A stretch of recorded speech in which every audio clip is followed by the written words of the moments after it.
маған ұнайтыны сіздердің баспаларыңыздағы әрбір кітап мүлде басқаша. Кітап дегеніміз, көркем әдебиет дегеніміз, Мгм. ол сізге ақпарат бермейді. Ол сізге эмоция сыйлайды. Выживать деген дүние Ақша бар ғой. тауып қарнымызды тойдырып алайық. Қарнымызды тойдырайық, Киініп алайық. одан кейінгісін тағы көреміз дегендей. Кітапқа қалай уақыт табу керек? Кітап оқудың маңыздылығы мұғалімдер үшін түсіндіріп берсеңіз керемет болушы еді. Кітап деген жалпы мәдениеттің ең үлкен фундаменті.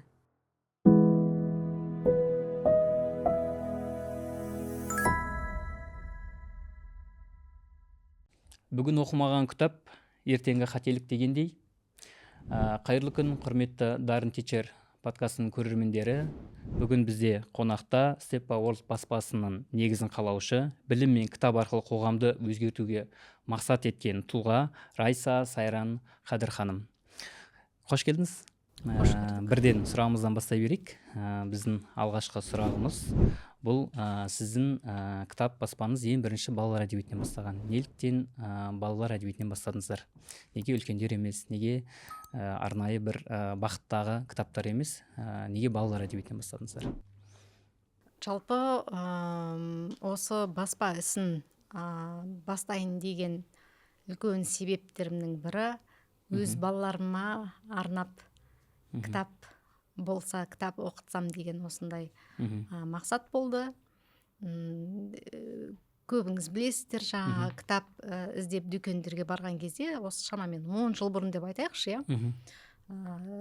кітап сөрелерінде жаңа ескі кітаптар ғана болды. Бірақ жаңа заманауи Ресейден табатын, батыстан табатын әдемі кітаптар түрлі түсті болмады. Сондықтан да бірінші себеп әрине балаларыма деп ойладым. Екіншіде мен бұл баспа ісінде әсіресе аударма саласында тәжірибем болмады. Сол себепті балалар әдебиеті текст аз деп жеңіл көрдім. Бірақ шын мәнінде балалар әдебиетін аудару ең күрделінің күрделісі болды. Ол да үлкен сабақ болды мен үшін. Дегенмен де жанынан жақсы адамдар табылып, мықты аудармашылар, журналистер, редакторлар, ақын жазушылар бәрі табылғандықтан шынымен де алғашқы балаларға деп арналған кітаптарымыз өте сапалы шықты. Сонымен қатар біз мына кітап саласына кіріп жатқан кезде, жаңадан бастап ол 2016-17 жылдар ғой. Өздеріңіз білесіздер, ересек адамдарға неге қазақша сөйлемейсің деп комментарий айтқан кезде қатты шамданып, былай ренжіп, дұрыс қабылдамайтын о заманда. Бұдан бір 8-9 жыл бұрын уақыт қой. Сондықтан да ойладым да, мен үлкен ересектерді тәрбиелей алмайды екем. Оларға қазақша кітап оқы, қазақша сөйле, қазақ тілінің маңызы қандай, рөлі зор дегенді түсіндіру өте күрделі екен, өте қиын екен түсіндім сол кезде. Ал жаңа бала деген ол бала ғой.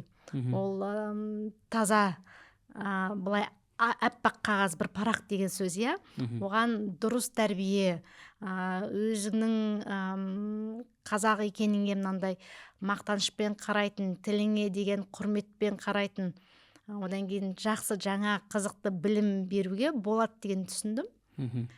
Сол себепті де балалар әдебиетімен бастауды жөн көрдік. Және өзіңіз 20 жылдай шетелдерде, оның ішінде Египетте, Лондонда болдыңыз, Голландияда болдыңыз.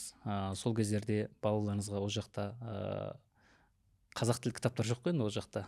Бізде и так жоқ, ол жақта қазақ тіл кітап жоқ. Сол кезде қалай балаларыңызды алғашқы кітаптарын қалай бердіңіз? Енді мен жастайымнан шетелде өстім, ал жаңағы отбасы құрып балалы болған кезде біз Германияда өмір сүрдік.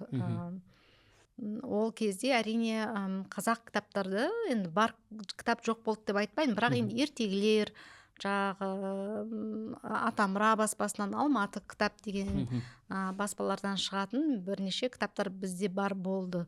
Үйімізде ата-анамыз әкеп берді, өзінің ата-әжелері немерелеріне әкеп беретін, қандай бір жағдаймен тауып. Дегенмен менің күнделікті өмірімнің бір бөлшегі үйде отырғандықтан баламен таңертең балам тұрғызамын, таңғы асын беремін, екеуміз үйдің ішін жинағаннан кейін шығамыз да қаланың ортасына шығып паркпен жаяу өтетіміз. Үйден алыс емес, содан қаланың ортасына бар кітап дүкеніне кіретіміз. Сонымен аптасына бір 5 күн қатарымен кітап дүкенінде немесе сол жақтағы кітапханаларда жүретінбіз. Өйткені енді Германияда кітап оқыту мәдениеті, кітап сату мәдениеті деген бір өте жақсы жоғары деңгейде қалыптасқан мәдениет. Қаншама 100 жылдан бері. Сол себепті оның іші сондай әдемі, отыруға, жүруге ыңғайлы, балалар өздері адамды қатты тартады. Балаларды мысалы жас мамалар ертіп барып өздері шай ішіп отырады, балалары сол жерде еденде жылы кітаптарды ашып көріп, немесе кішкентайынан да бұзылмайтын әдемі ойыншықтар болады, сол ойыншықтармен ойнап, кейде мынандай зырғанақтар болады үйдің бөлмеде тұратын, солардан зырғанап ойнап, әйтеуір сөйтіп бір сағатымызды толық өткізетінбіз. Ол уақытта мен кітап оқитынмын, баламда өз кітаптарының парақтарын ашып көріп, кітаптың ішінде өстік. Сонымен сол немісше кітаптар сатып алдық. Енді кішкентай бала ғой, ол жаңағы 1 жаста, 2 жаста дейін, жазуды білмейді, әріп танымайды. Десе де мен сол уақытта жаңағы балалар әдебиеті арқылы, сол кішкентай кітаптар, суреттік кітаптар арқылы немісшемді жақсарттым біріншіде. Екіншіде балама оны аударып бердім. Яғни қазақша оқыттым, әрбір оқиғаны, импровизация дейміз ғой. Балаға ол да қызық. Әртүрлі дыбыспен, немесе жаңағы кішкентай кітаптар болады, жаңағы әдемі не сияқты, энциклопедия, словарь сияқты. Сол кезде жаңағы әрбір заттың атауын айтып беру деген сияқты. Біз ол жерде жаңағы немісше де айтып өтемін, қазақша да айтамын, ағылшынша да айтамын дегендей. Сол кезде бір жағдай болды, балам біраз уақытта жақсы сөйлемей қалды. Сол кезде педиатрға барып сұраған кезде ол айтты, қай тілде сөйлесің деп. Біз айттық, жарайды, біз үйде қазақша сөйлейміз, сыртқа шыққан кезде жаңағы қазақша сөйлейміз деп, немісше сөйлемейміз деп. Кітаптарымыз немісше, бірақ ол педагог айтты, сіз былай бөліңіз деді, үйде қазақша сөйлеңіз, сыртқа шықсаңыз жаңағы немісше сөйлеңіз балаға, немесе ағылшынша екен, өзіңізге қай тіл ыңғайлы, сол тілде сөйлесіңіз, бала сол ажыратып білсін, қандай қоғамда жүрмін дегенде. Үйдің іші, отбасының іші, сіз бұл енді қазақ отбасы болғандықтан қазақша сөйлей беріңіз, ал шыққан кезде тілді ауыстырған кезде бала тура соны түсінеді. Яғни өзінің ортасына қарай жаңағы switching дейміз ғой, миын жаңағы қоғамда тіл қолданысын қалыптастырады деп. Солай үйреніп, балам 3 тілде сөйлейтін болып шықты. Керемет. Маған ондай бір қызығы, енді қазір өзіміз Қазақстанда тұрып жатсақ та, жаңағы осы жақта өмір бойы тұрып жатқан отбасылардың өзі балаларына ондай материалды бермейді. Сізден бір қызық жері, 20 жылға жуық сыртта тұрсаңыз да, балаларыңыз қазақ тілінде еркін сөйлейді, жаңағы 3 тілді меңгерді айтып жатсыз ғой. Керемет жетістік. Және бізге бір қызық болған нәрсе, мен өзім 2 жасар қызым бар, сіздердің баспаларыңызды өте жақсы танимыз, сіздің баспаларыңыздан көптеп кітап аламыз. Маған ұнайтыны, сіздердің баспаларыңыздағы әрбір кітап мүлде басқаша, авторлары да басқаша, бір-біріне ұқсамайды. Және баланы кез келген, енді жасына сәйкес келген баланы өзіне тартып тұрады бірден. Сыртына қарап, мысалы, ана кітап Аюдың түсі босады деген кітапты менің қызым өзі таңдап алды. Біз көрсеткен жоқпыз. Кітап дүкеніне барған кезде осы кітапты алам деп өзі алды, сыртына қарап қана. Және сүйікті кітаптардың бірі. Одан кейін мынау мүмкіндік туғанда қайтем деген кітап 6 жастан бастап негізі арналған кітап қой. Бірақ 3 данасы бар ғой сіздерде. Мүмкіндік туғанда қайтем, қиындық шыққанда қайтем, идея келгенде қайтем деген секілді. Одан кейін мына жақтағы жып-жылы құшақ деген кітаптарыңыз бар. Тоже ең андай менің қызым жақсы көретін кітаптары. Маған қызығы, сіздер кітап аударған кезде қалай таңдайсыздар? Бірінші, аударудан бұрын оны таңдау ғой, және оның тек қана мына кітапты шығарам, аударам дей салмайсыздар ғой. Оның ішінде голландиян кітап болуы мүмкін, немісше кітап болуы мүмкін, ағылшынша кітап болуы мүмкін, енді оригинал нұсқасы, немесе орысша кітап болуы мүмкін, оригинал нұсқасы да. Сондай кітаптарды қалай іздейсіздер? Маған қызығы сол. Өйткені шынымен 10 кітаптарыңызды алсақ, 10 кітаптың барлығы балалардан да, енді бұл жерде біз аудиторияға қатысты айтатын болсақ, аудиториясы балалар болса, бірден тартып алады да балаларды өзіне. Демек, сол аудиторияға андай сай келіп тұрған сапалы кітап деп айтсақ болады негізінде. Жалпы біз көбіне ұмытып кетеміз әлемнің бір бөлшегі екенімізді. Қазақтар, біз қазақ бір ерекше бөлек адамдармыз деп ойлаймыз, бірақ адамдар әлемде бәрі бірдей. Мүмкін дәстүрі, тілі өзгеше шығар, жаңағы тұрған климатына байланысты тамақтары бөлек, бірақ құндылықтарымызға келген кезде ол бәрі бірдей.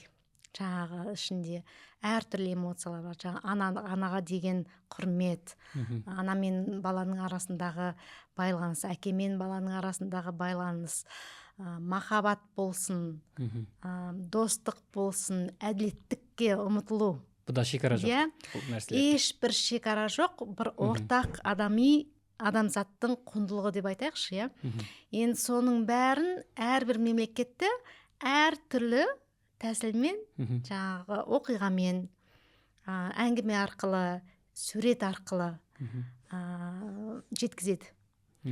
Сол кезде таңдауға келген кезде мен шынымен де бұл кітаптың ішінде балаға, одан кейін ата-анаға қандай эмоция сыйлайды бірінші, екінші қандай құндылық береді, не үйретеді, үшіншіде құндылық бергеннен кейін ойландыру, есте қалу, оны қайтан ойлау, басқаша жан-жақ қырынан ойлау деген сияқты. Бір кітапты, мысалы сіз мына кітапты алып, кішкентай бала, жаңағы 3 жасар бала, 4 жасар бала қайталатқанды жақсы көреді. Қайталатқан сайын өз жаңа қырынан көріп тұрады бала. Ата-ана да сондай болады. Мүмкін бір уақытта сіз мынаны бір эмоциямен айтсаңыз, келесі жолы бір тағы бір бөлек интонациямен айтасыз. Мына жердегі кейіпкерлер әртүрлі кейіпкер бар. Осы жерде көрерменге тағы айта салатын нәрсе, көп көрермендер былай ойлайды. Мысалы, мына кітаптың тек қана ішіндегі суреті ғана бар, жазу аз деп ойлайды. Енді ол ересек өзінің ересек позициясында қарап, ересек адам не істейді? Кітапты алады да бір рет оқып шығады. Қайталап оқу вероятность өте аз, былайша айтқанда. И олар сол позициямен қарағаннан кейін бұның ішінде андай ақпарат көп болу керек деп сол логикамен ойлайды да. Ал балалар олай емес қой. Балалар әр көрген сайын суретіне қарап, оның визуалды ойлауын дейді қазіргі тілмен айтатын болсақ. Соған қарап баланы, негізі суреттің мақсаты баланы ойландыру ғой. Бұл жердегі негізгі мақсаты. И бала ойлану арқылы ғана дамиды ғой. Тек ақпаратта оқып қана дамымайды ғой. Ол кейін уже мектепке барғаннан кейін, әріп танығаннан кейін оқып ақпаратты алатын деңгейге жетеді. Бірақ әзірге әріп танығанға дейін ол тек суретпен, есту арқылы және видео көру арқылы, сол сурет көру арқылы ғана ақпарат қабылдайды да. Соны көрермендерге айтарымыз, құрметті балалар бар ата-аналар, кітап таңдаған кезде неге ішінде мәтіні аз, неге беті аз деп қарамаңыздар. Ол жердегі ең басты нәрсе кітаптың суретіне мән беріңіздер. Егер суреті тірі сурет болса, жақсы сапада салынған сурет болса, ол баланың дамуына тікелей жақсы әсер етеді. Ары қарай жалғастыра беріңіз. Бұл жерде жаңағы иллюстрацияның да маңызы өте зор. Өйткені жаңағы әр суретте шебер суретші эмоцияны жақсы көрсете алады. Сондықтан да бала суреттерге қарап жақсы сапалы сурет берген сайын біз әр түрлі балада мынандай көрегендік дейміз ба, насмотренность деп айтады, орысша қазір көп айтады. Сондай эстетика жағынан өзінің бір деңгейі пайда болады. Жаңа сіз балаға кішкентайынан жақсы дүниені көрсете берсеңіз көбірек, ол жаңағы үлкен болған кезде жақсы мен жаман орташаның ортасында қандай айырмашылық бар екен ажырата біледі. Бұл да өте маңызды тәрбиеге, жаңағы білімге. Бала үшін өте андай маңызды дүниелердің бірі. Тағы мындай келесі сұрағымыз, жалпы кітап оқудың, кітаптың көп болуының, үйде көп болуының қоғам үшін әсері қандай? Енді көбісі қазір әлеуметтік желі бар, әлеуметтік желіден ақпарат ала береді. Одан кейін қазір видео бар, ютубтан видеоны көре береді. Одан кейін сериалдар көретін жақсы жаңағы платформалар көп, ол жақтан киноларын көре береді. Көп адам ойынша кітап деген бұл өзінің кезеңі бітті, орын алмастыратын нәрселер уже пайда болды. Оны оқып қажет емес, оны кітап оқып 2 сағат 3 сағат уақытында бөліп керек емес деген позицияда болатын адамдар бар. Соларға жалпы кітаптың қоғамның дамуы үшін әсері қандай? Бізде бір педагогикаға байланысты кітап бар, Джон Хетти деген кісі бар. Жалпы педагогиканы зерттейді да, ол оқушыға ол дұрыс білім алу үшін, үздіксіз білім алу үшін зерттеген, әсерлерін зерттеген. Мұғалімнің әсері, одан кейін жаңа мектептің сапасының әсері, одан кейін оның техникамен қамтамасыз етілу әсері, кітаптың сапасы деген секілді. Сол жерде кітаптың сапасы туралы айтады. Және екінші нәрсе, ең маңызды дүние ол жерде мұғалім деп айтады. Яғни мұғалімнің әсерінде әсер ететін ештеңке жоқ. Оған дәлел кезінде өзіміздің Ыбырай Алтынсарин аталарымыз қарапайым кәдімгі пеші бар, тақтасы ағаштан жасалған, әйтеуір қолда бар дүниемен жасалған мектепте білім беріп үлкен тұлғалар шығарды деген дейді. Осы жердегі қоғам үшін кітаптың әсерін сіз айтып берсеңіз, енді сізден артық айтатын адам жоқ деп ойлаймын, қазір өте көп кітап шығарып жатсыздар. Сол бойынша айтып өтсеңіз.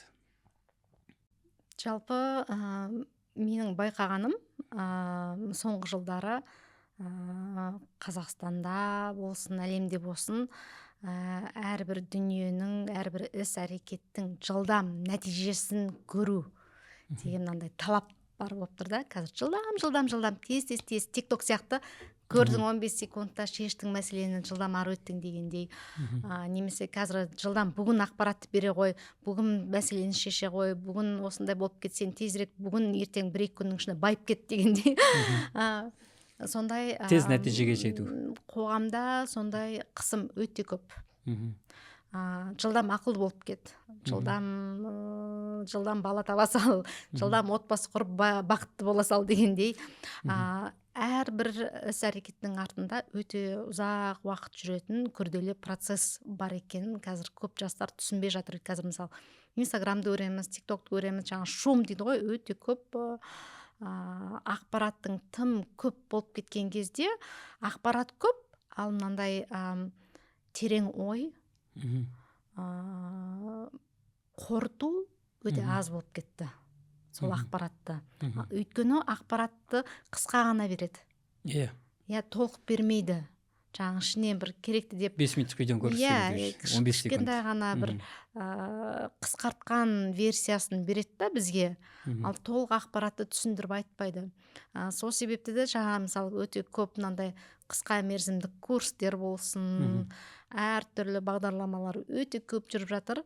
Арғы түбінде жаңа терең зерттелген академиялық мынандай базасы жоқ. Сол себепті де бұл мен үшін өте түсініксіз, шынымен де қоғамға қауіпті жағдай деп көремін. Қарап отырсаңыз, көп дамыған мемлекеттерде қазір Инстаграм болсын, TikTok өте көп қолданылмайды. Әрине ақпарат көп жылдам жүріп жатыр, дегенмен де дамыған елдердің артында өте көп ғылымға деген бөлінген көңіл бар. Жаңағы қазір Қытайға қарасаңыз да, сонау Америка, ең үздік экономика, ары қарай Қытай кіріп жатыр. Жан жақта басқа елдерде ғылымға, білімге деген берген инвестициясы, салған инвестициясы өте үлкен. Пайызы өте көп. Өте үлкен. Сонымен қатар жаңа кітап оқыған кезде, кітап оқу ол бір бөлек процесс, ол мидың жаттығу деп айтады ғой. Адамдар сол жаттығуды істемей, жылдам арып кетсем дейді ғой, мысалы енді толық адам болса, ол жылдам жаңағы 5 минуттық ақпаратты алып тезірек еңбексіз еңбек етпей нәтижеге жету, жақсы нәтижеге жету, өзінің ойлаған нәтижесіне. Кітапта сол адамды жаңағы бір А деген пункттен Б пунктке жету үшін уақыт керек, еңбек керек, шыдам керек, табандылық керек дегенді үйретеді сол процесті. Яғни сіз қазір фокус қоя алмайтын балалардың сондай заманда балаға ең біріншіде кітап оқыту, кітаппен дос болу, кітап оқу мәдениетін балаға қалыптастыру керек. Сондықтан да сол қоғам үшін де сол өте маңызды. Біз қазір сол жылдам нәтижеге жетпегендіктен өте көп бізде фрустрация дейді ғой, ашулану, иә, өз-өзіне сенбеу, өз-өзін құнсыздандыру дегендей өте көп жағдай шығып жатады. Мысалы қыздар болса, жаңа инстаграмдағы сияқты сұлу болып кетпедім, жігітім керемет үлкен букет сыйламады, ананы мынаны алып бермеді дегенде жағдай болады. Жігіттер болғанда тезірек 5 минутта байып кетпедім, сол қызыма гүл алып бере алмадым деп қиналады. Негізсіз, еңбексіз, ешбір еңбек етпей, шыдамы жоқ. Одан кейін жастар болған кезде қазір мына кітап оқымағандықтан сол жаңа шыдамсыз болып бара жатыр. Ал кітап оқыған адамның миы, жаңағы енді ми дегеніміз мышца ғой, иә, сол сияқты тренинг жасайды. Тренинг жасаған кезде тренинг жасаған ми мен тренинг жасамаған мидың айырмашылығын өздеріңіз көресіздер. Қазіргі жасанды интеллекттің заманына кірген уақытта қандай қиын заманға кіріп бара жатқанымыз сонда білесіздер. Жасанды интеллект дегендей, тағы осы жерде сауалымыз бар. Жасанды интеллект енді қазір ақпаратты тез сұрай салады адамдар, ChatGPT-ге кіреді, ақпаратын сұрай салады. Бұрын ол ақпаратты жаңағы іздеп, қарап, кітаптан іздеп деген секілді сондай бір өзінің процестері бар еді. Осы жерде мындай сұрақ туындап тұр. Жасанды интеллект кітапты қаншалықты алмастыруы мүмкін? Өткенде мен бір видео көріп қойдым әлеуметтік желіде, мындай бір сканер пайда болыпты. Бүйтіп өзі кітаптың бетін ашып тұрады да, сканерлеп отыр да кітаптарды. Ол секунд сайын 2 бетін сканерлеп, былайша айтқанда сол ақпаратты енді үлкен база ғой, бір жерге жинақтап ары қарай егер олай жасайтын болса, болашақта адамға кітап оқып керек емес, просто ақпаратын мына кітапта мына жерде не айтты десе шығарып беру мүмкін ғой. Енді ол жерде авторлық құқық деген дүниелер де бар. Негізгі сауалым, жасанды интеллект кітапты қаншалықты алмастыру мүмкін, және оның зардабы қандай, немесе қалай оны этикалық тұрғыдан қалай дұрыс пайдаланған дұрыс деген сұрақ. Мына жерде бір нәрсені жақсы түсіну керек. Кітап деген ақпарат алу құралы емес. Сіз оқулық пен кітапты шатастырып отырсыз мына жерде. Оқулық деген ол жаңағы non-fiction. Сізге белгілі түрде білім беретін, белгілі пәнді үйренуге арналған. Пәнді үйренсеңіз де, бір ғылыми зерттеу болсын, сондай ғылыми тұрғыда сізге білім, ақпарат беретін жаңағы инструмент, иә. Ал кітап дегеніміз, көркем әдебиет дегеніміз, ол сізге ақпарат бермейді. Ол сізге эмоция сыйлайды. Ол сіздің жүрегіңізге жетеді. Ол сізді неше күн мазалайды, ойландырады, ойыңыздан шықпайды, ойландырады. Сонымен жаныңызда қалады ол. Өйткені ол әсер, жаңағы әсерден жақсы әсер алсаңыз да, мұңлы әсер алсаңыз да, сізге өте көп өміріңізде көмек ететін сондай бөлек контент, азық болатындай, соны кітап деп айтамыз. Сондықтан кітап екі түрлі болады. Кітапты тек қана ақпарат деп айтуға болады. Ал жасанды интеллектке келген кезде сол жасанды интеллект мүмкін жаңағы ақпарат үшін, білім алу үшін, мүмкін инструмент ретінде қызық болуы мүмкін, бірақ жасанды интеллект сізге толық бере алмайды. Оның бәрібір ізденуге тиісті боласыз. Егер сізде база жоқ болса, сіз ол жасанды интеллект сізге нақты рас ақпарат беріп тұр ма, өтірік ақпарат беріп тұр ма, сіз оны ажырата алмайсыз ғой. Солай ма? Яғни ал кітап оқымаған бала, кітап оқымаған жас адам, жаңағы фейк ньюсға сенетін, өзі бірдеңе жазып қойып, соны ары қарай тарқатып, жасанды интеллект өзіне сәйкес болдырып жазып берген ақпаратты оқып алған кезде робот болады. Ол мынандай критическое мышление дейді ғой, критикалық ойлау өзінде жағдай жоқ болса, енді онда енді шынымен де өте қиын жағдайда деген сөз. Сондықтан жасанды интеллект дәл қазіргі уақытта кітапты алмастыра алмайды біріншіде. Жасанды интеллект бізге не береді? Жасанды интеллект, мысалы, сізде күрделі есеп болса, өте керемет құрал. жаңағы датабейс дата жағынан есеп шығарғанға өте керек. Жаңағы химияға болсын, физикаға болсын, жан-жақты есептелетін дүниелерді сұрап алуға есептелетін болады. дүние, сондай дүниелерге, зерттеулерге құрал ретінде, инструмент ретінде жұмысыңызды тездетіп береді. Ассистент сияқты. Иә. Ал сізге жаңағы қатты ойлануға ол құрал қатты көмектесе алмайды. Керемет, ойыңызбен 100% келісемін, бұл ойыңызбен. Өйткені бәрібір бір әдеби жақсы шығарманы алатын болсақ, оны барып мына шығармада не деді деп бір сұрақпен сен оны толық жауап ала алмайсың. Былайша айтқанда, және бәрібір кітапта өзінің беретін әсері бар. Ол жерде жаңағы воображение дейді ғой, қазақша бейнелеу дейді ғой, мидың оқып отқан кезде елестету қабілетін дамытады. Былайша айтқанда. Так, осы жерде тағы мынандай біздің сауалымыз бар. Жаңағы біз елдерді айттық қой, әртүрлі елдерді. Сіздің ойыңызша Қазақстанда айына не жылына орта есеппен неше кітап адамдар оқиды немесе сатып алады деп ойықшы. Біз мынандай бір статистиканы тауып алдық сайттан. Жан басына шаққанда ең көп кітап сатып алатын топ 10 ел шығарған екен. Соны қысқаша айтып өтейін, көрерменге қызық болар. Бірінші орында тұрған бұл Финляндия. Бұл статистика 2010 мен 2023 жылдың аралығында орташа есеппен есептелінген екен. Сатып алатын деп бұл жерде оқитын емес, сатып алатын деген категория бар. Финляндия жылына орта есеппен бір адам 10 кітап, Франция 7 кітап, Норвегия 7 кітап, Исландия 6 кітап, Швеция 5 кітап, Германия 4 кітап, Дания 4 кітап, Швейцария 3 кітап, Канада 3 кітап, ақш 3 кітап орта есеппен алғанда. Бір адам енді ол жерде бір адам жылына 300 кітап алуы мүмкін, бір адам мүлде кітап алуы мүмкін, бірақ бәрін орташасын алған кезде осындай екен да. Дегенмен өте жақсы көрсеткіш деп ойлаймын. Және бұл елдердің мәдениеті, білім деңгейі, жәнегі әлемдік деңгейдегі экономикасына қарасақ алдыңғы қатардағы елдер. Енді біздегі ақпар ондай мен санды таппадым, соны сізден сұрағым келіп отыр. Орташа айына немесе жылына біздегілер қанша кітап оқиды немесе сатып алады? Ол даниды мен өзім іздеп еш жерден таппадым. Мүмкін сізде бар шығар. Өте қиын сұрақ, өйткені статистиканы мен толық айта алмаймын. Қанша кітап шығатын, енді кітап палатасы айтып беретін шығар. Менің айтатыным соңғы 5 жылда өте қарқынды қазақ тілінде көп кітап шығып жатыр. Иә, өте қуанышты нәрсе. Бұл өте жақсы жағдай.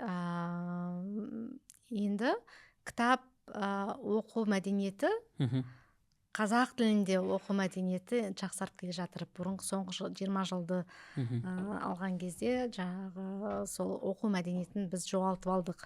Қазір қарап отырсақ, адамдардың көңілі көбінде жаңағы өзінің тұрмысы, тіршілігіне көп көңіл беріп, ал мынандай рухани білім алу, мысалы өз-өзіне жаңағындай кітап оқу деген сияқты дағдыға немесе хобби деп айтамыз ба, оған келген кезде жаңағы уақыт тапшы деп 3-4 рөлге кетіп қалып жатыр. Ең бірінші болған кезде жаңағы өзіміздің жағдайымыз жақсарту, той томалақ, туысқан деген сияқты, жаңағы үшіншіде саяхаттау деп, содан кейін сәл төмен кеңгілерге келген кезде кітап оқу бойынша.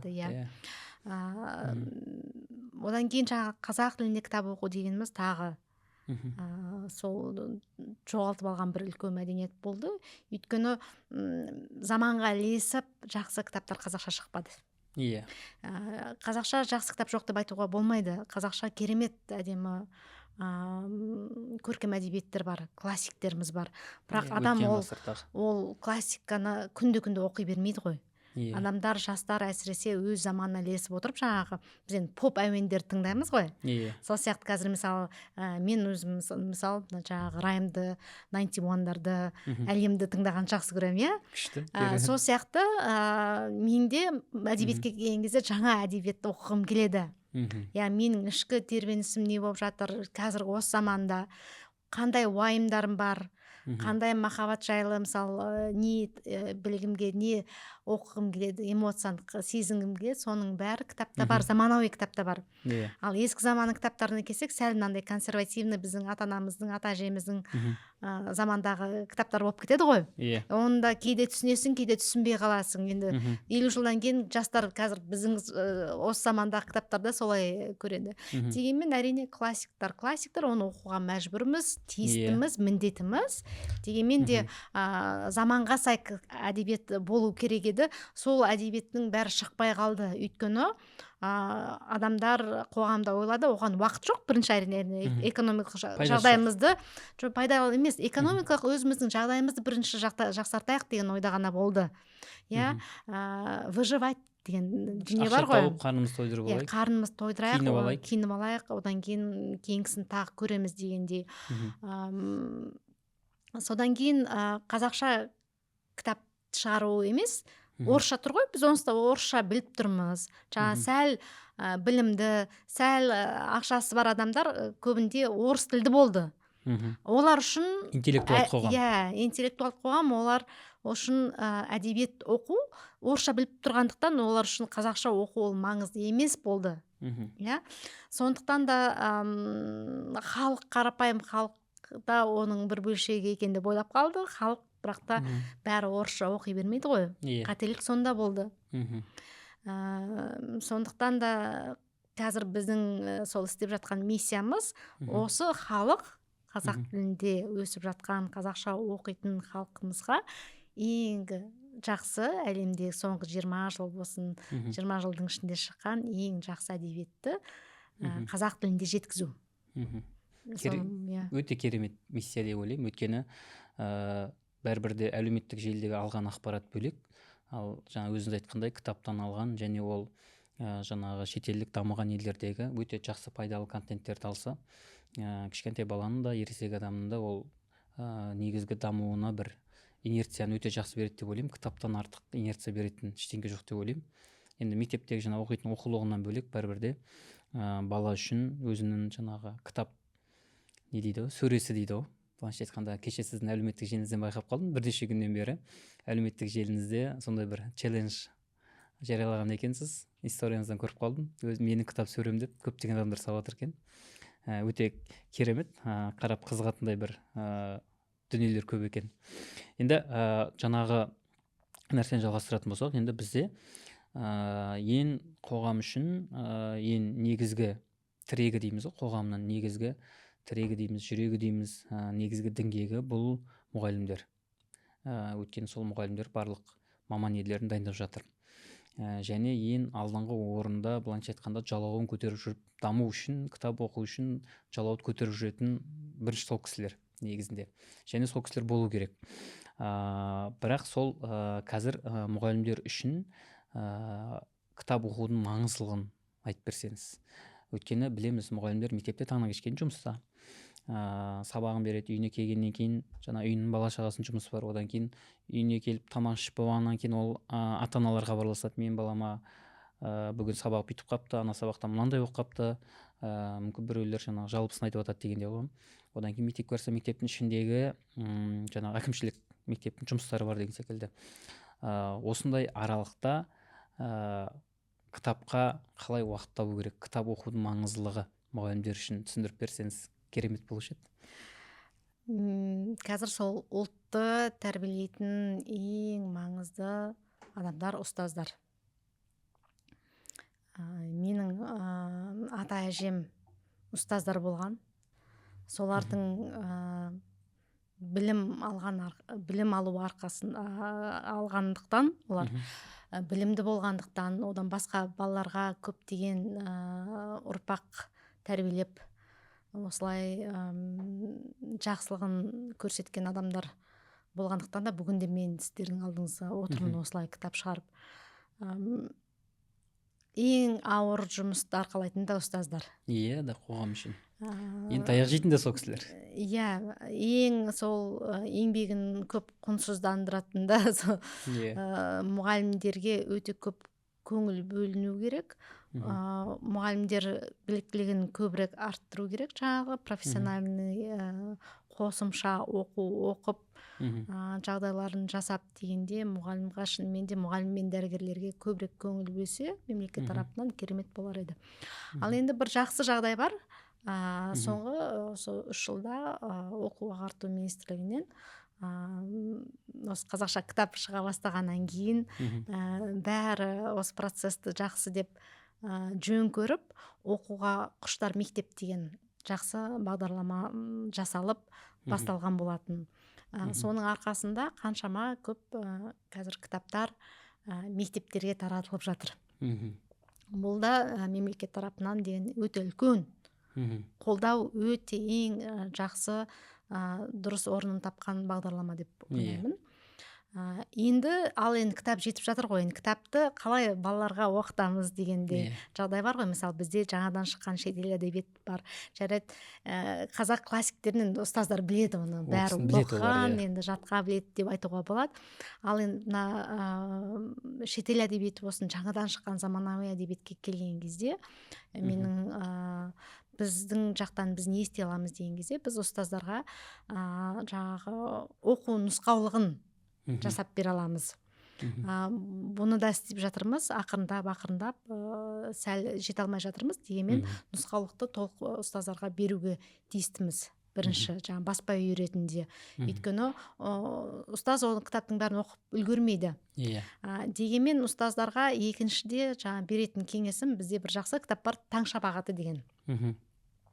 Ұстаздардың білем, өмірде, үй тіршілігі де бар, балалар да бар, бәрі бар. Дегенмен жас ұстаздар болсын, басқалар болсын, таңертең ертерек тұрып, бір 20 минут қана кітапты шолып оқып шықсаңыздар, жаңағы балалармен байланыс құрған кезде сіз мәтінде дәл не болып тұрған біліп тұрсаңыз, сол эмоцияны балалар не сезеді, өзіңіз не сезіп тұрсыз, сол кезде балаға деген, баланың кітапқа деген ынтасын әлде қайда жақсырақ ашасыздар. Өйткені сіз жаңа кітап оқымаған болсаңыз, балаларға оқы деп беріп қойып, одан кейін балалардан жаңа оқыған материалды талап етіп жатсаңыз, қиынырақ болады. Өйткені өзіңіз толық білмегендіктен ол жаңағы уже поверхностный болып кетеді деген сөз ғой. Өзін оқымағансын шалапала болып кетеді деген сөз. Сол себепті жаңағы сіздерге айтар ұсынысым, енді ренжіп қалмаңыздар, теріс көрмеңіздер. Дегенмен де мен де мысалы балаларым бар, өзімде 4 баланың анасымын.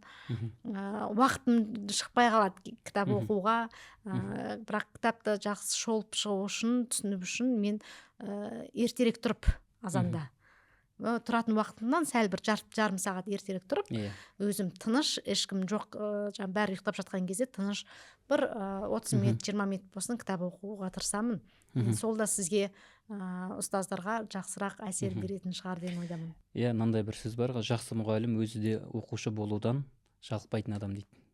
Мұғалім өзі оқушы болмай, былайша айтқанда, оқушыны да дамытамайды деген нәрсе. Сондықтан оқу дегенді жаңағы уақытым жоқ, бұл бір қиын күрделі іс деп қарамай, керісінше оқу, кітапқа ғашық болу керек ұстаз. Кітапқа ғашық болған ұстаз кейін кітапқа ғашық болатын жастарды тәрбиелейді. Керемет. Осы жерде сіз алып келген кітаптарыңыз бар екен. Арнайы осы мұғалімдер үшін, енді мұғалімдер 100 кітапты оқи алмас, бірақ сіздің баспа үйіңізден шыққан осы кітаптарды бізге бір-бірден түсіндіріп берсеңіз, көрермендер үшін әрине жақсы болушы еді. Не үшін бұл кітапты оқу керек деген сұраққа қысқаша бір сөйлеммен жауап беріп шықсаңыз атымен бірге. Бұл кітап біздің қазақстандық жазушы Ақиқат Рас деген жазушының кітабы. Алғашында орыс тілінде Шоколата деп шыққан. Кейін біз осыны қазақ тілінде Оқымақтар деп аударып шығардық. Бұл жоғарғы сыныптың балалары туралы, 9-шы сыныптағы балалар бар. Жаңағы жасөспірім кезең, мынандай өтпелі кезең, әртүрлі отбасыдан келетін балалар бар. Күрделі өзгеріп жатқан процесті баланың бойындағы. Сол жерде балалар оқығысы келмей кетеді. Балалар оқығысы келмейді. әртүрлі басқа қызығушылықтар болады, отбасындағы қиын жағдайлар болып жатады әртүрлі. Сол кезде мотивация жоқ болып кетеді да балаларда оқуға деген. Жас ұстаз келеді, жақсы білім алып келген, сәл әлемді көріп келген, көз ашық, келеді да сыныпқа келіп бір ерекше балаларға әсер береді.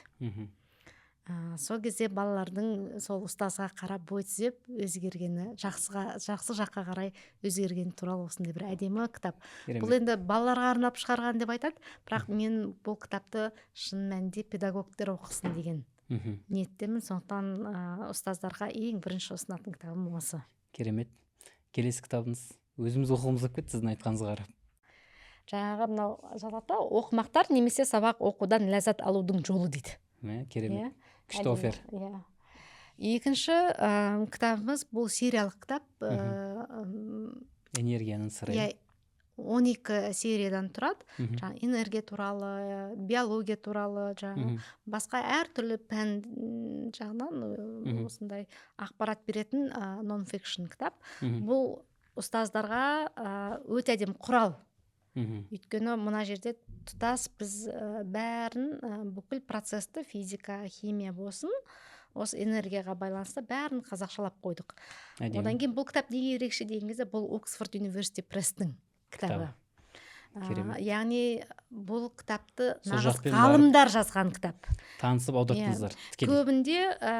Көбінде баспа үйлер, балаларға арналған кітап шығаратын баспа үйлер өздері тапсырыспен осындай мәтіндерді жаздыра салады, энциклопедия болсын жан-жақтан. Кейде қате кетіп қалады. Ал мынандай нақты университеттің баспасынан келген кітапта қате болмайды. Неше сериясы бар? Бұл 12 сериялық кітап, 6 жастан жоғары деп келеді, бірақ шын мәнінде бұл 3-ші сыныптан 4-ші сыныптағы балаларға арналған. Сонымен қатар ұстаздарға методика ретінде, құрал ретінде қолдануға өте керемет кітап. Керемет. Сондықтан жұмыс жеңілдететін, биология, физика, химия жеңілдететін сондай кітап жұмысты. Келесі кітабымыз мынау ғажайып деген кітап. Бұл жерде осы кітап бойынша айтып берсеңіз. Осы кітап мен өзім қысқа оқығаным бар еді. Педагогтар үшін өте керемет кітап болады деп есептеймін. Педагогтар үшін бұл кітап неге маңызды деген кезде, бұл біздің қоғамда, сонымен оқушылар арасында мейірімді қоғамды қалыптастыруға маңызын, осыны үлесін қосатын кітап деп ойлаймын. Өйткені біз әртүрлі қоғамда балалар бар. Кейбірі инвалид болады, кейбірі отбасылық жағдай қиын болады. Әртүрлі балалар бар. Сол кезде балалар буллингке қатты ұшырайды. Бір-бірін кемсіту, бір-бірін ұру, соғу, қағып кету, одан кейін әртүрлі бірдеңесін тартып алу дегендей, мазақ қылу. Қоғамда не жоқ дейсіз. Әсіресе балалар арасында ол тіпті қиын. Өйткені бала жаңадан қалыптасып келе жатыр, оның дұрыс-бұрыс екенін білмейді. Сол кезде сондай жастағы балаларға, қазір 10-11 жасқа келеді ғой балалар, сәл өтпелі кезеңіне келіп жатқан балаларға бұл кітапты міндетті түрде оқу керек. Міндетті түрде оқып, ұстазбен бірге талқылау керек бұл кітапты. Ұстазбен оқушыға арналған кітап. Ұстазбен оқушыға арналған кітап, сонымен қатар ата-анаға да арналған. Өйткені бұл жерде мына Огуст деген бала, бетінде мынандай несі бар, ақауы бар бала. Бұл кітаптың киносы да бар. Оқығаннан кейін киносын көрсеңіздер болады. Өте әдемі. Сол кезде ата-ананың уайымы. Ата-аналарда бізде қазақта өте көп мынандай стигматизация бар ғой. Сәл бір ақауы бар балаларды қоғамда көрсетпейді, шығармайды, тығып қояды деген сияқты. Енді бұл балада сөйтіп 5-ші сыныпқа дейін ата-анасы үйде отырып, үйде оқытқан. Содан кейін бала өскеннен кейін шынымен де бұл үйде қамап қоюға келмейді. Қоғамға кіріп араласу керек деген осындай шешімге келеді ата-анасы. Сол процестің, сол мектепке кіргендегі алғашқы 1 жылдағы процесті көрсетеді бұл кітап. Керемет. қандай қиын кітап, қандай қиын жағдайда болады, жаңағы әпекесінің уайымы, ұстаздарының көзқарасы, жаңағы баламен бірге ойнап жүрген достары, буллить еткен жаңағы балалар бар, соңында қайтып соның бәрінен өтіп мынандай мықты тұлға болып қалыптасқан бала туралы.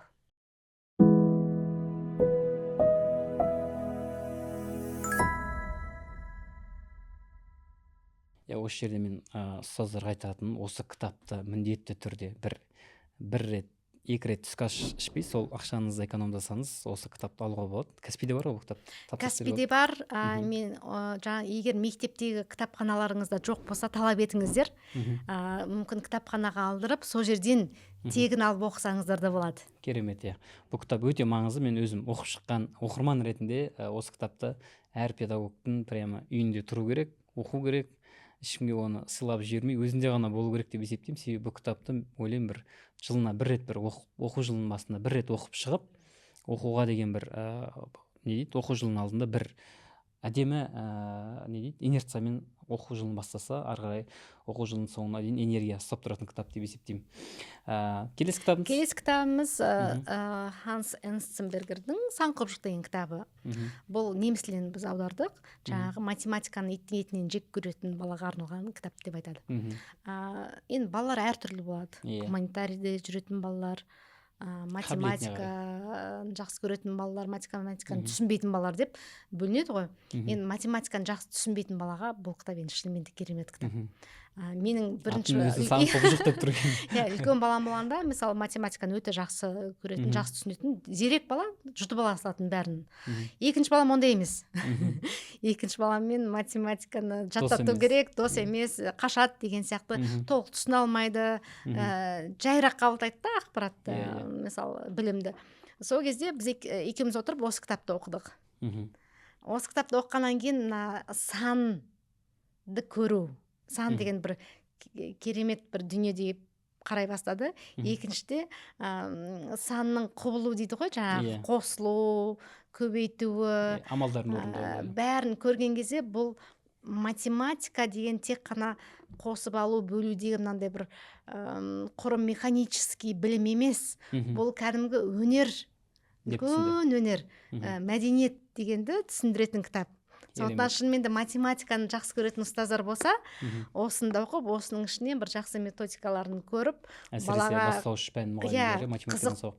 балаға математиканы қызықтыруға жақсы көмектесетін кітап деп ойлаймын. Керемет.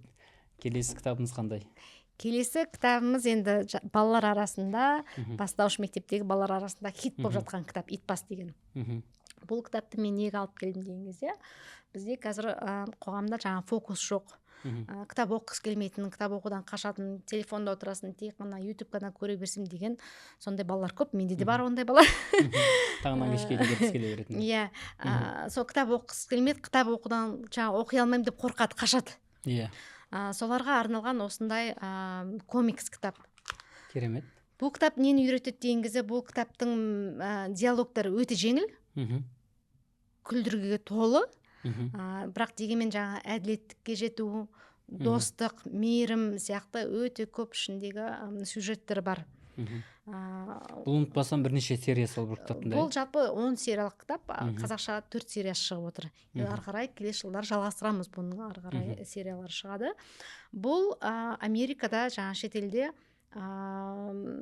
кітап оқудан қорқатын балаға арналған кітап деп шығарған. Өйткені ол балаларға жаңа біз күштеп мынандай көп тексті бар кітап бере алмаймыз ондай балаларға. Оларды ынталандыру үшін, кітап оқуды үйрету үшін осындай жеңіл кітапты беруге тиістіміз. Осындай жеңіл кітапты оқып біткеннен кейін бала кітап оқу қиын деген ойдан құтылады. Ары қарай мынадан сәл күрделірек текстке кіре бастайды. Яғни кітап деген жаман емес, кітап деген қызықты, кітап деген шытырман оқиға, кітап оқуға болады деген түйінге келеді. Сөйтіп ары қарай кітаппен дос бола бастайды. Бұны сосын міндетті түрде мұғалім өзі оқу керек. Міндетті түрде мұғалім оқу керек. Бұның ішінде әдейі қате жасаған моменттер бар. Өйткені бұл жерде педагогтерге мен айтатын нәрсем, бала қате шығарған кезде қатты ұрыспаңыздар, оны сынамаңыздар. Қателік деген біздің өмірімізде болуға тиісті дүние. Сонымен де бала үйренеді. Жастайынан қателесіп үйренген сайын сол қателігін қате екенін түсініп білген бала ары қарай жақсы ақылды бала болып шығады. Сондықтан бұл жерде балаларға сол қате шығарудан қорықпауды үйретеді тағы. Керемет. Келесі кітап. Келесі кітабымыз бұл Руалд Далдың Матилда деген кітабы.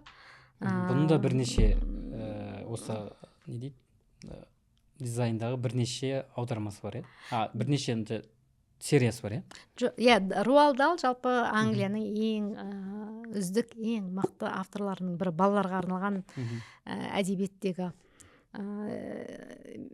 Жаңа біз айтамыз ғой, Харри Поттер деп. Харри Поттермыз енді өте керемет. Джоан Роллинг, танымайтын адам жоқ. Бірақ бұл автор Джоан Роллингдің де керемет. Өйткені бұл жерде автор мысқылы да көп, терең ойлы. Балалар бұл кітапты оқыған кезде өзінше бір бөлек ойға келеді. Ұстаздар, ата-аналар оқыған кезде мүлдем бөлек әсер алады.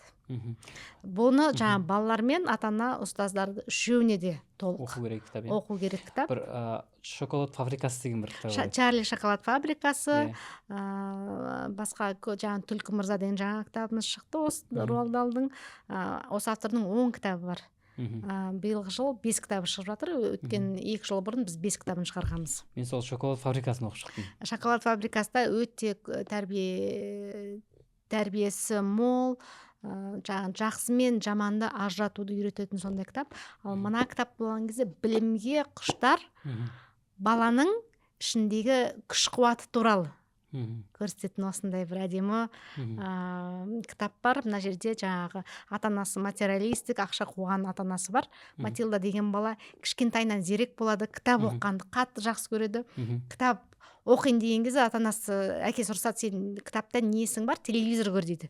Керемет телевизор деген дүние шықты. Ол жаңағы 50-60 жылдар ғой. Телевизор шықты, сен кітапта несің бар деп, одан кейін мұғалім келген, мына балаң керемет екен, ары қарай оқытыңдаршы десе, сен құры мұғалім болып жүрсің, мен мынандай оқу білім алмай-ақ мынандай керемет виллада өмір сүріп, бай керемет мықты күйеуім бар, отырмын, бізге ақша керек, одан басқа ештеңе керек жоқ деп тиын санаған ата-ананың қызы туралы. Сонымен бұл қыз бала жаңағы керемет күшті болады, ұстазына көмектеседі, әділетсіздікпен күреседі дегендей, балаға бір өте әдемі әсер беретін, күлкіге толы мына жерде сюжеттер ғажап. Осы кітапты оқығаннан кейін сіздерге фильмін көруге кеңес беремін, өйткені фильмі де керемет. Бұл авторын мен өзі қызым алғам негіз баста, кейін оқиды ғой деп. Өзім бір 2 бетін оқығаннан кейін жаңа шоколад фабрикасы деген тартып кетті. Сонымен бір деммен кәдімгі тоқтамай 3 сағат отырып оқып тастадым. Оқып шыққаннан кейін кез келген ата-анаға оқу керек деп айтатын кітап еді. Өйткені шынымен ішіндегі берілетін ақпараты негізі жаңағы жақсы мен жамандыққа ажырата алу, қоғамда қандай нәрсені басымдыққа қою бала үшін деген секілді дүниелерді жақсы алып келеді. Және жалықтырмайтын кітап. Просто отырып оқып, андай қалай кітапта кейбір кітаптар болады, оқыған сайын қай бетіме келдім деп қарап отыратын. Бұл автордың кітабы меніңше бетіне қарамайсың, просто оқып кете бересің. Енді бізге құрметті ұстаздар, осы кітаптардың барлығы сатылымда бар. Жаңа Райса ханым айтқандағыдай, мектептеріңізде де болуы мүмкін, кітаптарыңызда болмаса тапсырыс беріп алып, алдағы уақытта жазғы демалыстарыңыз келе жатыр, оқып жаздай мектепке жаңа оқу жылын жаңа деммен, жаңа инерциямен, жақсы көңіл күймен бастасаңыздар керемет болушы еді. Бізде енді мынандай сұрақ бар. Жалпы Қазақстанда біздегі бар ақпарат бойынша оқуында қиындығы бар балалар 927 мың екен. Ол оқуында қиындығы бар деген сөз, бұлардың ішінде толық дұрыстап оқи алмайтын, жүргізіп дұрыстап жаза алмайтын, және де қосымша жаңағы білімді қажет ететін, репетиторға баратын, және де бұл қатарға сабақ үлгерімі 3 деген баға алатын оқушылар жатады. Демек, жалпы Қазақстанда бір 4 миллионға жуық оқушы бар, соның 1/4, 25%. Енді бұл енді бір кесел болып тұрған. Бұл кеселден қалай құтыламыз? Енді ол нәрсе басқа елдерде де бар, бірақ біздегі саны өте көп деп ойлаймын. Және ол ресми статистика бойынша, егер ол статистика расымен сондай болса, әрине 927 аз сан емес, өтірік болса одан да көп болуы мүмкін. Енді неге ондай оқушылардың саны көбейіп жатыр? Бұл енді жаңа инклюзивті білім беру дегендегі бір санаты. Оның ішінде жаңа медициналық деген ол бөлек, оған қатысты жаңағы көру, есту, жүруінде, яғни физикалық жаңағы мүмкіндігі шектеулі балалар бар. Олардан бөлек таза мектептің ішінде медициналық емес, жаңағыдай оқуда, жазуда, сызуда, жалпы үлгерімінде, бұл жерде оқуда қиындығы бар деп тұр ғой. Үлгерімі 3 алатын 927 мың оқушы бар. 2024 жылғы, былтырғы 2024 жылғы қорытынды бойынша. Бұл аз емес деп ойлаймын, әрбір 4-ші бала, былайша айтқанда, оның кейбір пәндеріне қатысты болуы мүмкін. Осы нәрсе жалпы енді білім саласында болғаннан кейін сізден сұрап жатқаным, неге бұндай нәрсе болып жатыр, және бұны біз кітап арқылы қалай емдейміз? Бұл өте шынымен де қиын жағдай. Бұған бірнеше себеп бар деп мен өзім айта аламын нақты. Ең бірінші ол жаңағы қазақ тілінде, ана тілімізде кітаптың болмауы, одан кейін оқулықтың сапасыздығы. Ол кітап болмау енді шынымен де бәріміз түсініп көріп отырмыз. Енді көп ата-ана бізге келеді, қаншама оқырмандарымыз шіркін біздің заманымызда осындай кітаптар болса деген. Сонымен шүкір, қазір балаларымызда осындай кітап оқитын жағдай бар деп қатты разы болып келеді. Екіншіде жаңағы оқулықтардың сапасыз болуы. Көп ұстаздардан естимін мен. Шынымен де жаңағы орысша шыққан оқулықтар жақсырақ, қазақша шыққан оқулықтар түсініксіз. Яғни бұл жерде арғы бекітілген бағдарламасы, системада бір қандай бір қате бар деп ойлаймын. Бұл енді жаңағы шынымен де бұл жерде не маңыз деген кезде ұстаздардың ашық осындай проблема бар екенін айту. Бізде көбінде ұстаздар ашық айтпайды ештеңкені. Жаңағы әкімшіліктен қорқады, жұмыстан кетіп қаламыз ғой дегенде, бұл жерде әрбір парақты ашып отырып, қандай қиыншылықтар бар, қандай бала неге қиналады, бұған қосымша не істеуге болады дегенді көрсету керек. Мысалы, енді басқа жақсы мектептерді қараңыздаршы, мысалы жеке меншік мектептерде ұстаздар тым болмаса өздерінің методикасын жақсартып, оқулықтарға қосып отырып балаға қосымша білім береді. Көп ата-ана жаңағы өкіметтік, мемлекеттік мектептерде олар мектепке жібереді, бәрібір соңында қосымшаға жібереді. Сонда енді таңнан кешке дейін онда не мағына дегенім ғой, мысалы, еш түсініксіз жағдай дегенім ғой. Сондықтан бұл жерде жаңа ашықтық өте маңызды. Үшіншіде не керек деген кезде балаға садикке неше жаста барамыз? 2 жастан барамыз ба? 2,5, сол уақыттан бастап кітап оқыту керек. Яғни ол балаға әріп үйрету емес, балаға кітап ұстаз оқып беру өзі, дыбыстап отырып. Соны жаңағы ата-анасынан да талап ету. Яғни кітап оқу мәдениеті балабақшадан басталу керек. Бізде балабақшадан басталмағандықтан бала жаңағы кітапты да түсінбейді, кітаптан беріп жатқан өлеңдерді, әңгіме ертегінде қорыта үйіне келеді, көп уақыт телефонда, ютубте, тиктокта отырады. Жаңағы фокус жоқ деп айтып отырмын, концентрация жоқ. Концентрация жоқ баладан ана сапасыз, түсініксіз оқулықты беріп қойып, соны оқы деп. Оны не ата-анасы түсінбейді, ұстаздар өзі де дұрыс түсінбейді, әйтеуір программада, бағдарламада бар деп жүгіріп жүрген сияқты, жүгіріп оқиды.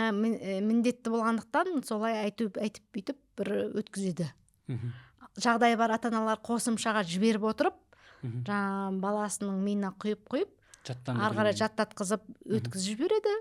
ал шынымен де жақсы балалар айтып мүйтіп жүріп жаңағы мықты мектептерге барады, жаңағы бил сияқты, ктл, ниш, РФМШ сияқты, соларға жаңағы өздері мықтыларын олар өздері сүзіп алып алады. Ол 1% Иә, ол 1% дегенмен де жаңағы енді барлық мектепте ондай қиын жағдай деп айта алмаймын, дегенмен де көп мектептерде сондай қиыншылық бар деп естіп отырмын.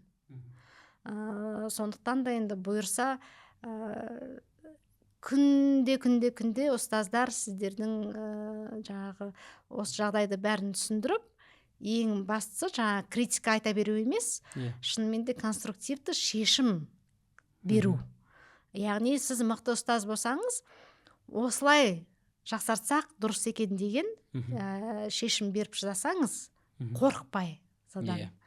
Әкімшілікте соны қолдаса шіркін.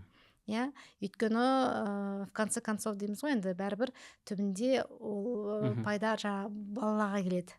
Балаға пайда келеді, ұстазға да жақсы болады, келешекте болашақта өте жақсы дамыған елге жетеміз дегенде. Енді осы жерден тағы бір сұрақ пайда болып тұр. Сіз шетелде тұрдыңыз, балаларыңыз сол жақта біраз уақыт сол жақтағы мектептерде оқыды.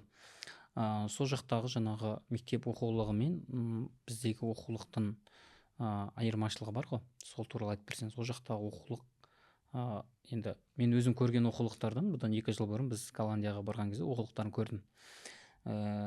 Голланд тілін түсінбесең де ана кітапты қарап, суретіне қарап түсінуге болады. Жазу сызуды білмеген баланың өзі ана кітап бірінші қызықтырып алып кетеді. Екіншіден, кәдімгі мектептегі оқулықтың өзі андай баланың когнитивті нагрузка дейміз ғой, когнитивті нагрузкасын арттырмай, соның жаңағы жасына сәйкес, оның қабылдауына сәйкес беріледі материалдар, әр беттегі нәрселер. Одан кейін мен өзіміздегі кітаптар салыстырып көрдім. Шыны керек, мен өзім математикпін. 3-ші класс, 4-ші класс пәндеріндегі кітаптардағы математиканың кейбір ережелері өте қатты шаблонға тығып желген, яғни жаттанды ережемен. Бірақ мен өзім математик ретінде, математика бұл жаттап оқитын пән емес. Жалпы кез келген пән бұл жаттанды білім емес. Бір кітаптан оқығанымыз бар еді. Мұғалім ақпаратты балаға ойландырмай бермеуге жол бермеу керек дейді. Тек ақпаратты ойландырып қана берген кезде ғана ол бала ол ақпаратты ары қарай қабылдап, одан үйренеді дейді. Сол бойынша айтып берсеңіз, сіз Германияда тұрдыңыз әсіресе. Шетелде оқулықтар енді әрбір мемлекеттің өзінің оқу жүйесі бар. Оның жақсы тұста бар, әлсіз тұста бар деген сияқты. Бәрі шетелде бәрі идеальный деп мен айта алмаймын. Иә, онымен келісу керек. Бірақ бізде елімізде үлкен проблема бар. Ол қандай проблема деген кезде, көбінде оқулықтар орысша жазылады. Сосын қазақша аударылады. Оны кейін қазақшаға аударған кезде жаңағы орысша жазылған жарайды, өзінің методикасына бір проблема бар деп ойлайықшы, сол проблемасы бар методиканы қазақшаға аударған кезде 3 есе проблематичный болып шығады. Өйткені оны дұрыс аудармайды. Оны жаңағы толық қазақша түсініп, қазақша сол пәнді түсіндіретін ұстаздар енді қарасақ қарайтын шығар, бірақ көп жерлерде түсініксіз жағдайлар өте көп шығады. Сондықтан да енді мен көпке топырақ шашпаймын десе де, көп ата-анамен, көп ұстаздардан естіген пікір осы. Енді қазір мүмкін жақсарып жатқан шығар. Дегенмен де сол проблема жаңағы калька, түсініксіз қазақ тіл. Содан кейін барып ата-аналар бастарын қатырып жүреді, не деп тұр деп. Енді басқа елдерде, мысалы немістерде ол соңғы 500 жыл немісше жазылған оқулықтар, ол жерде жаңағы түсініксіз болу деген мүмкін емес. Ол жерде бір нақты қатаң стандарт бар, сол стандарт бойынша бәрі оқытылады. Ең бастысы, ал жаңа дүние шығып жатса, оларда үлкен ғылыми зерттеу институттары бар, жаңағы педагогический.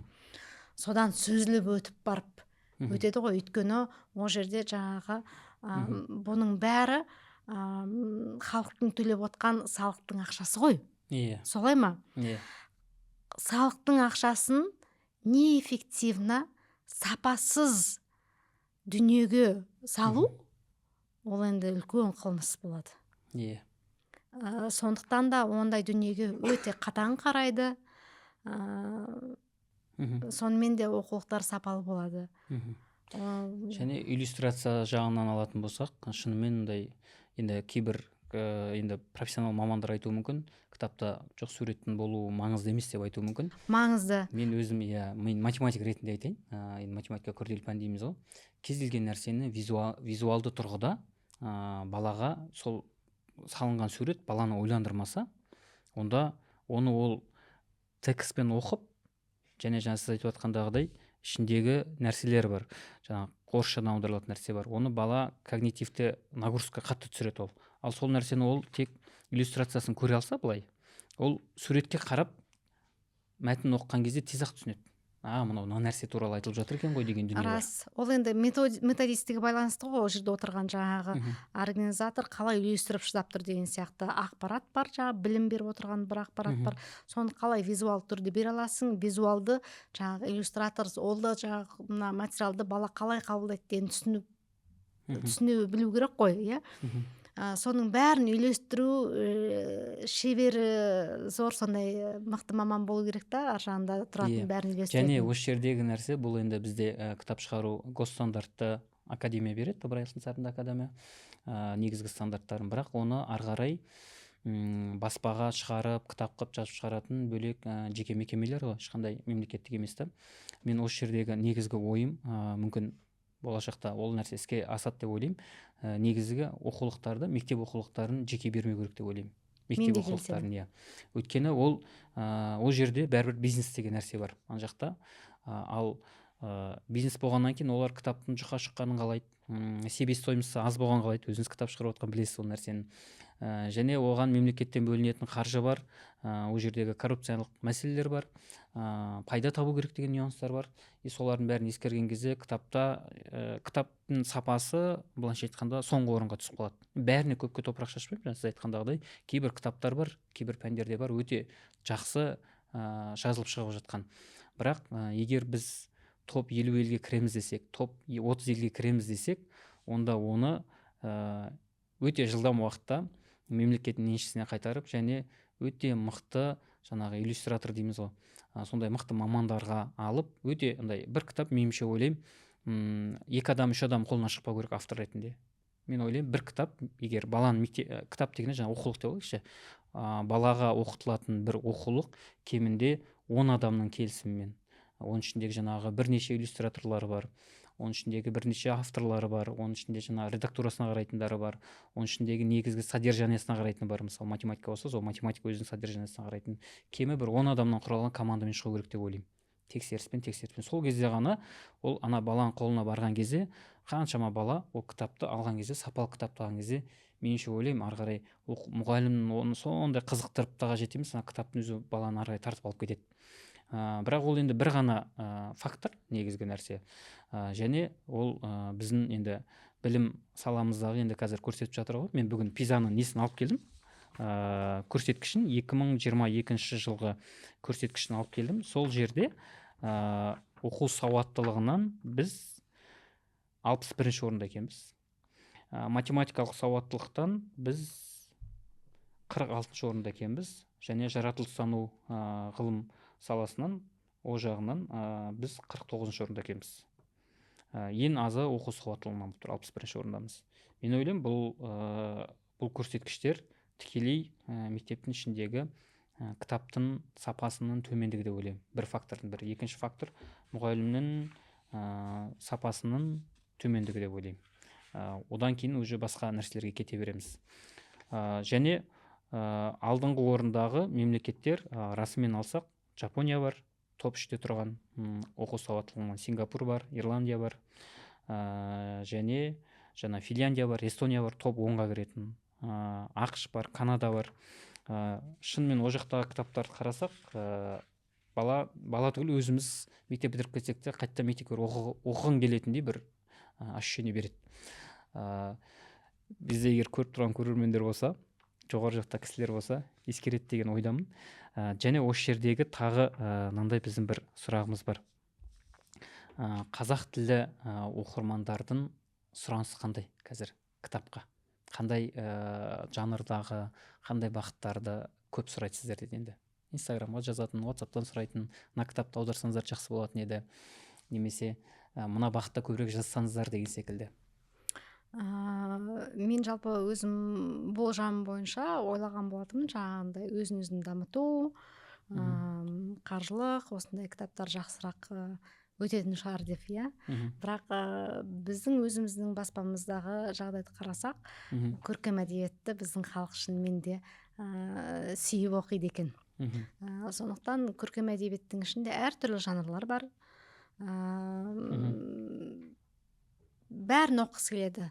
Адамдар бізде ойлаймыз ғой, қазақтар қарапайым жаңағы сол өзіміздің төл әдебиетімізді оқи берсе болды дегенде, ондай емес екен. Біздің жастар өте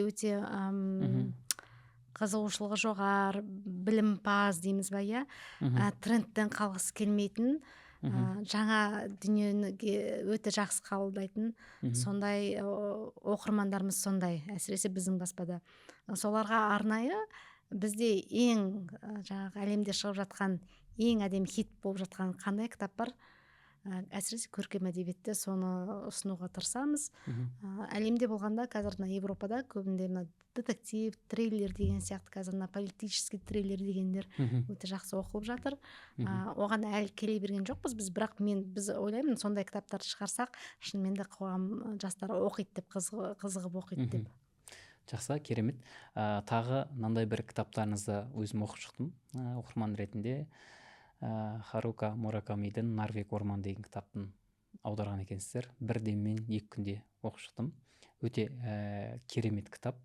Жалпы жапон әдебиеті негізі біздің қазақ әдебиетіне өткен ғасырдағы шығармалар, ұқсастықтар өте көп. Мен өзім байқағаным.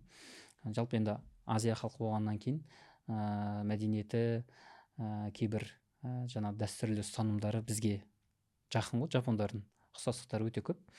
Алдағы уақытта сол жапон әдебиетінен қандай тағы шығармалар аударасыздар? Және өткен жапондар кітап оқу бойынша өте көп оқитын елдердің бірі, және кітапты, оның ішінде жаңа комиксті өте көп шығаратын елдердің бірі. Мен Европа барған кезде таңғалдым, бір кітап көрмесіне барсақ, Жапонның кітаптары жүрді. Европаның негізі несі болып отыр, жаңағы Болоньяда болдық, сол жерде Европаның арналған кітап несі болып отыр, бірақ Жапониядан аударған европалық кітаптар бар екен. Мен сол кезде таңғалдым. Қалай Азия, европалықтар сол жақтан кітапты алып, өздері де негізі мықты өндіріп жатыр ғой, өздерінде де кітап көп қой, өте көп. Бірақ сол жақтан аударып, өздеріне жаңа комикстері болсын, басқа нәрселер болсын, тағы да мықты жанрларын аударып жатыр. Кітап деген жалпы мәдениеттің ең үлкен фундаменті деп айтуға болады.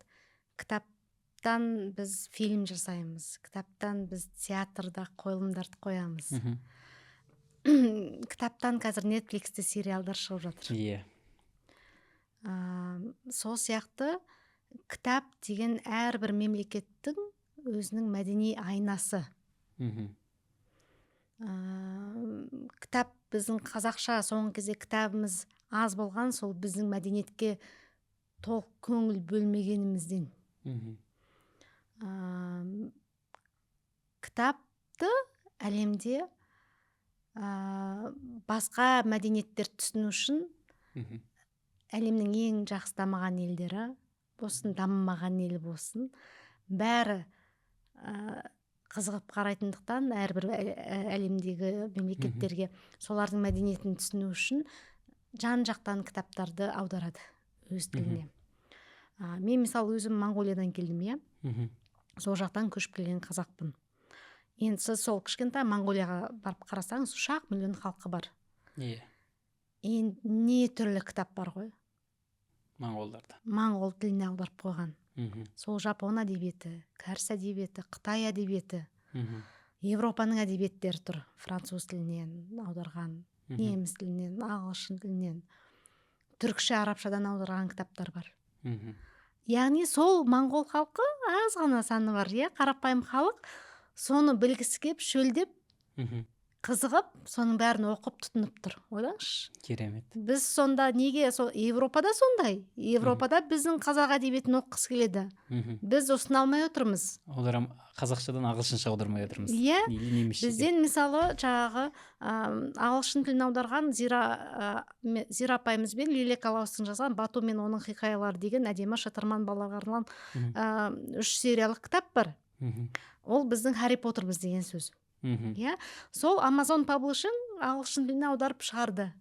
Хит болып жатыр Америкада. Олар да біздің қазақ әдебиетінің, қазақ мифологиясының, қазақ дәстүрін, шытырман оқиғаларын оқығысы келеді. Біз өндіріп бере алмай отырмыз. Біз өндіріп оны бере алмай отырмыз. Оны өндіріп шығару үшін үлкен еңбек атқарылуға тиісті, көп қаражат талап етеді, уақыт талап етеді, шынайы көңіл, ниет, білім, сапасы ол жерде бәрі. Өйткені сапалы жеткізу өте маңызды. Жаңа Мураками неге сізге өтті деген кезде оны аударған аудармашының шеберлігі біріншіде. Иә, Дәурен Берікқажы ағамыз керемет мықты ақын, аудармашы. Одан кейін жаңа біздің редакторларымыздың атқарған ісі. Сізге осылай жеңіл жұтылсын, керемет әсер берсін деген. Әрине автор оның өзінің мықтылығы бар. Дегенмен де қазақша сізге жеткізген ол жаңағы сол аудармашылардың бәрібір де кітапты өзге тілден басқа тілге аудару ол бір кітап жазумен тең ғой негізі. Әлбетте сондай. Дегенмен де сол жаңағы автордың ойынан ауытқымай, соны қазақ тілінде өте әдемі жеткізу, эмоцияны жеткізу, жағдайды жеткізу дегенің сол бір бөлек мәдениет. Мен осы кітапты кез келген оқырманға оқуға кеңес берер едім, себебі ересек оқырманға. Ересек оқырманға ішіндегі диалогтардағы қойылып жатқан сұрақтар бір саған қойылып жатқандай болады. Сен әр анау сұрақ қойылып жатқан кезде өз-өзіне жауап беріп отқандай боласың ана жерде. Анау бір-біріне жауап беріп отады, бірақ сен өзің де жауап бересің. Соңында маған қатты ұнағаны соңындағы 3 сұрақ. Сен кімсің? Мен кіммін? Қайдамын? Не істеп жүрмін деген 3 сұрақпен аяқталады. Шынымен сол сұрақпен ойландырып жеткен ары қарайғы нәрседе. Және бізде мынандай бір кейбір қоғамда мынандай бір кісілер бар. Тек біз өз әдебиетімізді, өз мәдениетімізді, өз дәстүрімізді, өз дінімізбен ғана қалуымыз керек. Басқа сырттан кітап аударып бізге қажеті жоқ. Өзге елдің мәдениеті, ақпараты бізді бұзады деген бір көзқарастағы кісілер бар. Осыларға бір жақсы сауатты жауап айтып берсеңіз. Кезінде Абай атамыз Гетені аударған қазақшаға. Евгений Онегин Пушкинді аударған, иә. Қаншама әлемде сол кездерде поп болып жатқан, трендовый болып жатқан әдебиетті қазақшаға аударып, біздің қазақ халқына беріп кеткен үлкен мұрасы, иә. Сондықтан аударма ісі шетел әдебиеті, Құранның өзі шетел әдебиеті деп айтуға болады. Иә, бұлай шетел. Өйткені оны өзге тілге аударуға болмайды деген жерде шарт бар. Оны аударуға болмайды деген шарт бар, бірақ енді түсіну үшін аударуға мәжбүрсіз. Сол сияқты әлеммен біз тығыз байланыста болуға тиістіміз. Бұл әлемнен ажырап кете алмаймыз. Өйткені жаңағы сауда, алмасу, товардың алмасу, мәдениеттің алмасу ол қалыпты жағдай. Біз жібек жолының жолындамыз. Әсіресе біздің елімізде осы әдебиеттің, әлем әдебиетінің қазақша берілуі, осы жерде қайнап жатуы еліміз үшін ең маңызды процестердің бірі. Сондықтан жаңағы дамыған 50 мемлекет, 30 мемлекеттің қатарына кіру үшін біз әлем әдебиетін оқуға тиістіміз. Мейлі сіз ағылшынша білсеңіз, ағылшынша оқыңыз, немісше оқыңыз, иә, сол тілдерді білсеңіз. Егер білмесеңіз, білетін біздің міндетіміз сіздерге сол әдебиетті қазақ тілінде, ана тілімізде сауатты, сапалы жеткізу.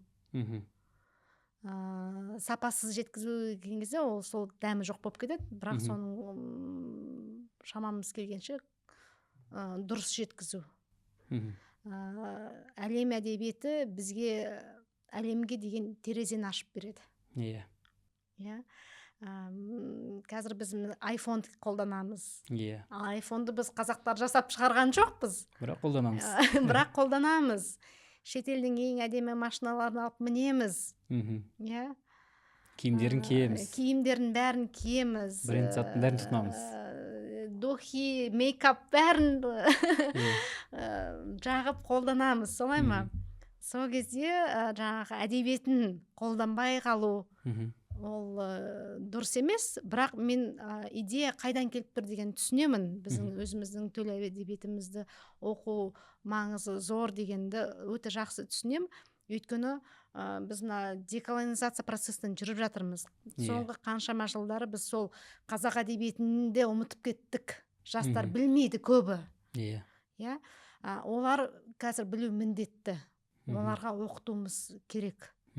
Оны жаңа қазақ әдебиетінде балалар оқу керек.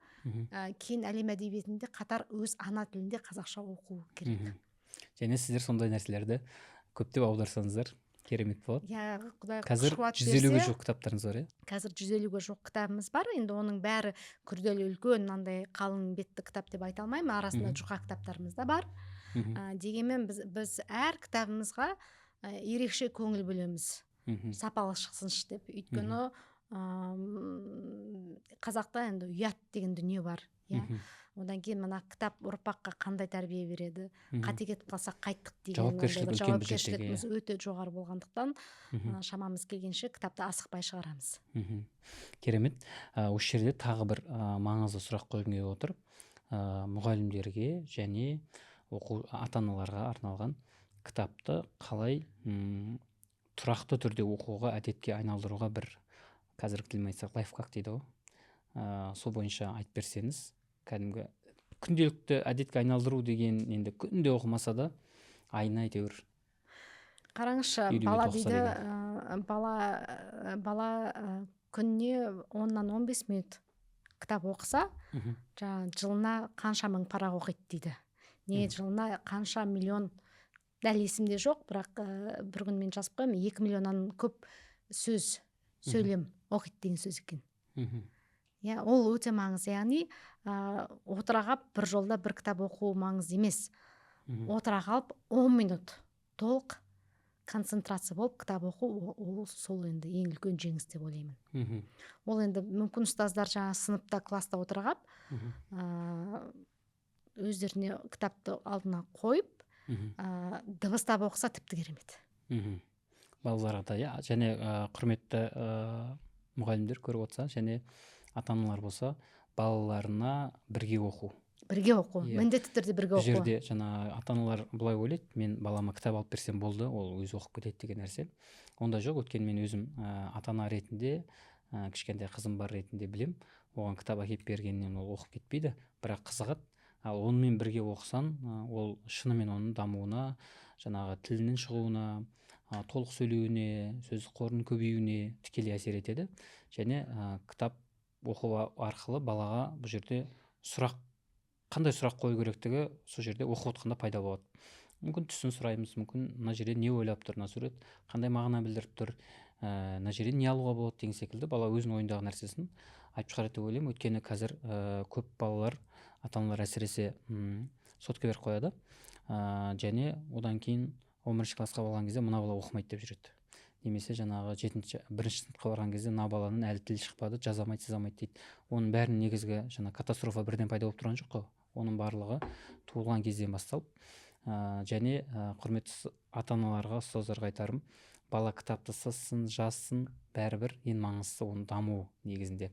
Енді ол кезінде кітап аз кезде жазба, сызба, келесі адам оқысын деп кезінде сондай болған шығар, бірақ қазір шүкір кез келген кітапты табуға болады, тапсырыс беруге болады, әртүрлі платформалар бар, алуға болады деп ойлаймын.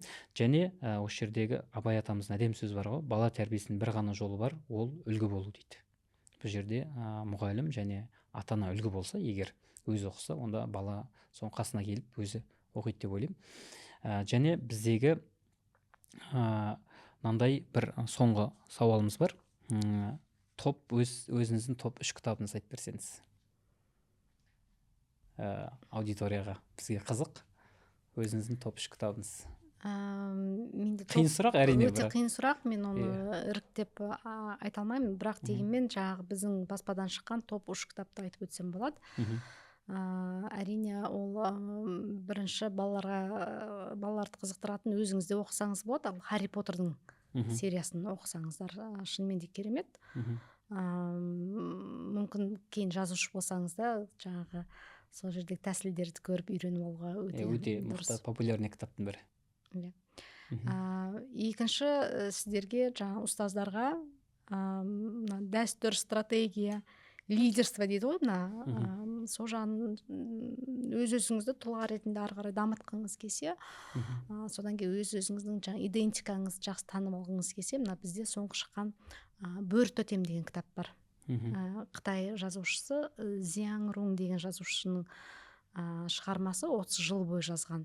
Мгм. Біздің көшпенді халықтың өмірін сипаттайды. Мгм. Сол жерде жаңағы қасқырдың мінезі, табиғаттың үйлесу, табиғаттың біздің өмірімізге қандай маңызы бар дегеннің соның бәрін Мгм. көрсететін сондай өте әдемі кітап, роман. Үшінші кітабым ол жаңа махаббаттың 40 қағидасы ұстаздарға. Бұл сіздің ішіңіздегі рухани Мгм. жаңағы жүрегіңізде жатқан есікті қақпаны ашатын Мгм. сондай өте әдемі шығарма. Жаңағы жеңіл оқылады, Мгм. әсері керемет. Мгм. Керемет, рахмет, міндетті түрде оқимын. Өзіме де қызық болып тұр. Бір айтқан кітабыңызды оқығам, қалған екеуін уақыт тауып оқимын деген сенімдемін. Райса ханым, сізге келгеніңізге, уақыт бөлгеніңізге рахмет. Енді Алматыда уақыт бөлу өте, Алматы қаласы үшін уақыт деген өте маңызды нәрсе. Сол үшін сізге алғыс білдіреміз. Өзіңіздің бүгінгі келіп көптеген сұрақтарымызға, көптеген сауалдарымызға пікір білдіргеніңізге алғыс білдіреміз. Осы көріп отқан көрермендеріміз осы пікірлердің ішінен өзіне пайдалы дүниелерді алды деген сенімдеміз.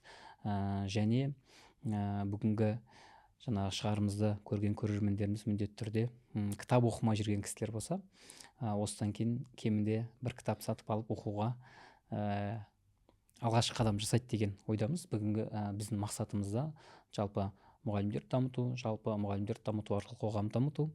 Сіздің мақсатыңыз кітап шығару арқылы қоғам дамыту болса, біз мұғалімдер арқылы дамыту деген өзіміз бір кішігірім аудиторияны алдық. Себебі осы мұғалімдер қазақ елінің негізгі тірегі, қай ел болса да негізгі тірек деп ойлаймын.